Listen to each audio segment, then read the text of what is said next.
पाहताय महाराष्ट्रातील सर्वात जलद news network Maharashtra police news 24। Dharashiv जिल्ह्यातील विविध पोलीस ठाण्याच्या हद्दीत घरफोडीच्या घटना घडवून नागरिकांमध्ये दहशत निर्माण करणाऱ्या अट्टल घरफोडी आरोपीला स्थानिक गुन्हे शाखेच्या पथकाने शिताफीने अटक करून त्याच्याकडून तब्बल 45,35,000 रुपयांचा मुद्देमाल जप्त केला आहे।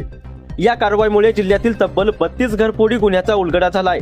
स्थानिक गुन्हे शाखेचे पोलीस निरीक्षक विनोद इज्जपवार यांना गोपनीय माहिती मिळाली की अट्टल घरफोडी आरोपी अजय श्रावण शिंदे हा सुंभा परिसरात आला असल्याची माहिती वरिष्ठ अधिकाऱ्यांना देऊन जिल्ह्याचे पोलीस अधीक्षक रितू खोकर व अप्पर पोलीस अधीक्षक सचिन पाटकर यांच्या मार्गदर्शनाखाली स्थानिक गुन्हे शाखेचे पथके तातडीने रवाना झाले। शोध मोहीम सुरू असताना आरोपी अजय शिंदे यांनी पोलिसांना पाहताच पळून जाण्याचा प्रयत्न केला, मात्र पोलिसांनी अत्यंत शिताफीने त्याचा पाठलाग करून त्याला तसेच श्रावण जमनाशा शिंदे यांना ताब्यात घेतले। सुरुवातीला आरोपींनी उडवाउडवीची उत्तरे दिली, मात्र अजय शिंदे याला विश्वासात घेऊन कसून चौकशी केल्यानंतर त्याने जिल्ह्यातील विविध घरफोडी गुन्ह्याची कबुली दिली।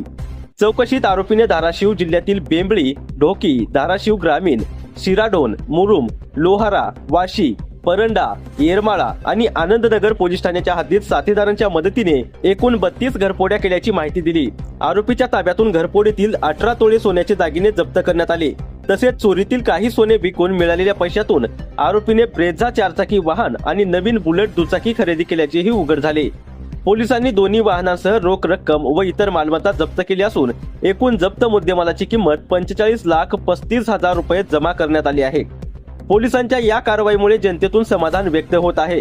याबाबत पोलीस अधीक्षक रितू खोकर यांनी काय माहिती दिली ती पाहूयात सविस्तर। आज आमची स्थानिक गुन्हे शाखा टीमने एक खूप चांगली कारवाई केलेली आहे। त्यांनी 2 आरोपी अजय श्रावण शिंदे आणि श्रावण शिंदे ज्याच्यावरती आतापर्यंत आमच्याकडे 50 चोरीचे गुन्हे निष्पन्न आहे त्यांना ताब्यात घेतलेलं आहे आणि त्यामध्ये त्यांनी 32 गुन्ह्याचा मुद्देमाल ज्याची किंमत ऑलमोस्ट 45 लाख आहे ते जप्त केलेली आहे।